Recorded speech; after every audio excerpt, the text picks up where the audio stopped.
Hi guys, welcome to my new clip. Don't forget to like and subscribe. Thank you so much.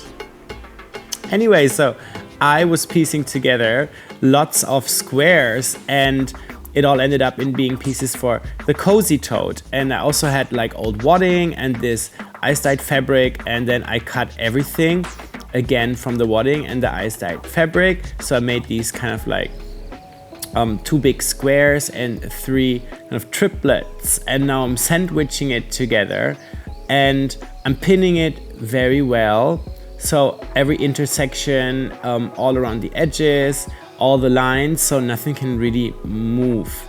And you can also make the bag from kind of an existing quilt, but I like to kind of make it from scratch. So I'm quilting just kind of like in the ditch, like I'm following all of the seams, and I'm just kind of doing one here in the clip, but then I did all of them obviously.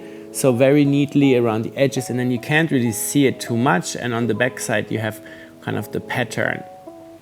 And it's really nice, full of threads, but I want to get rid of them. So I kind of deviated a little bit from my own instructions because I didn't have like the big piece of padding there. So I made them all separate. So I have to kind of put the bottom now and make the body complete.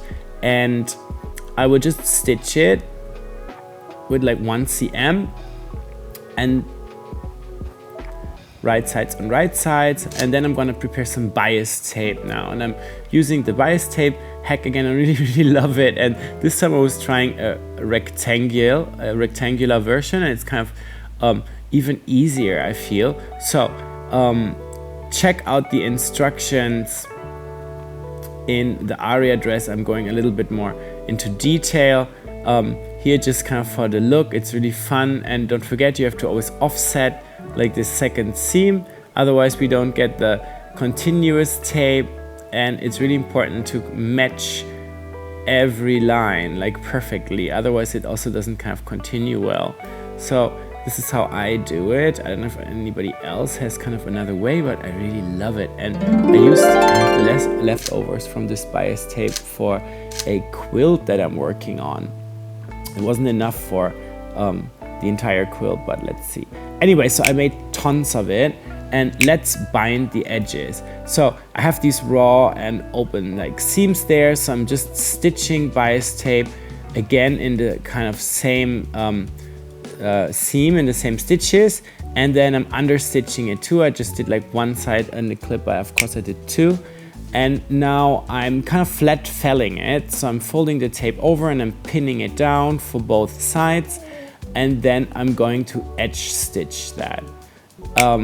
It wasn't the most beautiful, but kind of does the trick, and it's on the inside so we can't really see. So quick steaming, pressing, making it all nice and flat. And now let's put the side pieces. Should actually put the handles now, but I was kind of a bit slow with the braiding, so let's do the side pieces first. So I have another kind of triplet of my squares, and I mean you can see I used triangles, right? So I had all of these leftover squares, and now match this piece exactly kind of seam by seam so the pattern is continuous. And now we stitch one side, leave the needle in, pivot, flip everything, leave the needle in, pivot, flip everything, and we're all the way around. And let's do this again slowly. So we stitch one of the long sides and we're matching the seams, these intersecting seams, otherwise the pattern kind of breaks and it's a bit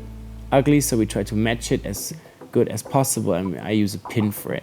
And then we go all the way down to the corner there, and I will stop exactly 1 cm off the corner. So this pattern has like seam allowance 1 cm everywhere, just kind of easy. It's 3/8 of an inch. So needle stays in, I flip the under part so kind of the seams match again, and now again into the corner 1 cm from the edge, and I flip everything so now the last two long sides are right side on right side touching, and then I can stitch it all the way up to the top. It's really easy, especially because it's all made from squares, so there's lots of kind of like orientation points. So now let's braid the handles. I really like to braid, and this is, how many did I use? Let's see. So this is kind of 6, right? So check the instructions for the cozy tote to see exactly how to do it, or figure it out kind of how I do it. It's hard to explain, but it's kind of like a braid, but with like 6 strands. I really like doing it. I was using really kind of heavy rope. It's all like reclaimed and found, and I don't even know where it all came from. And one of them is really tough and really hard. You can see the lower one, I corrected the braid more. So let's match it. So we're stitching it on the right side of the bag, and I'm using the squares as a guide. So kind of left and right of the center square. And of course we're doing it for both sides of the bag. And now let's stitch them into place. It's kind of like a basting stitch, but I do a couple of stitches to kind of really pin that handle down. The needle didn't break, but the thread breaks all the time. Like the rope is very heavy, very hard to sew, but it makes for a very good handle.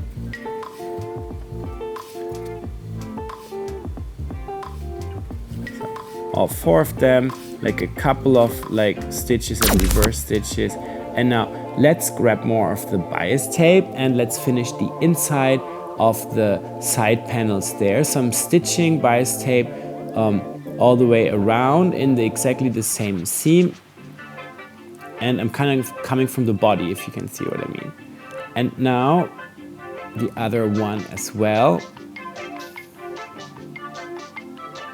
It's the same kind of thing, we pivot, and then I want to now envelope my edge. I want to really bind it, so I'm folding the tape in half there, whatever is left, and kind of lining it up with the original stitches there. There's a lot of volume and a lot of puff, so let's see if I can manage. I don't really, I know, I made it really ugly actually. And yeah. Try to miter the edges for a nice look and feel. But you can see it's a bit bubbling, but it's kind of okay. It's on the inside of the bag. Nobody will really see. So, almost done. Let's finish now the top edge of the bag. So, from the left side, I'm stitching bias tape to the entire top edge. And you can see me using this piece of plastic tape there. It really helps to get over the handles because it sort of keeps the tension of the machine when we're going over these high and low points. Normally then the tension messes up. And then I'm closing the end of the bias tape. I left a little bit extra, stitch it together, and now I'm folding it towards the right side so we can bind the top edge. And why did I do it like this? So on the right side there's kind of a nice edge stitch there. I'm not too much into stitching in the ditch. And again, you saw me using that tape, but it didn't help. It's still like the needle, the thread broke. And now I'm using the back of the scissors to kind of flatten the handle there a little bit, like a kind of German schnitzel, beat the meat. So, and now I'm folding the top edge inwards to the left side. It's kind of like a good 2 cm, maybe an inch.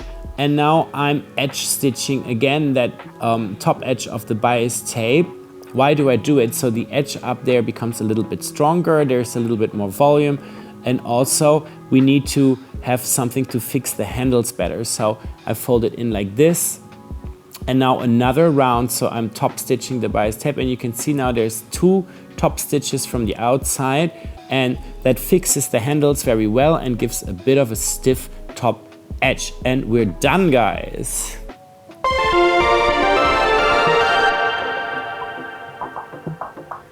Yay! So it's actually a pretty easy project. It is perfect for kind of like scrap busting and leftover fabrics. If you have little bits with gorgeous prints, like perfect patchworking project.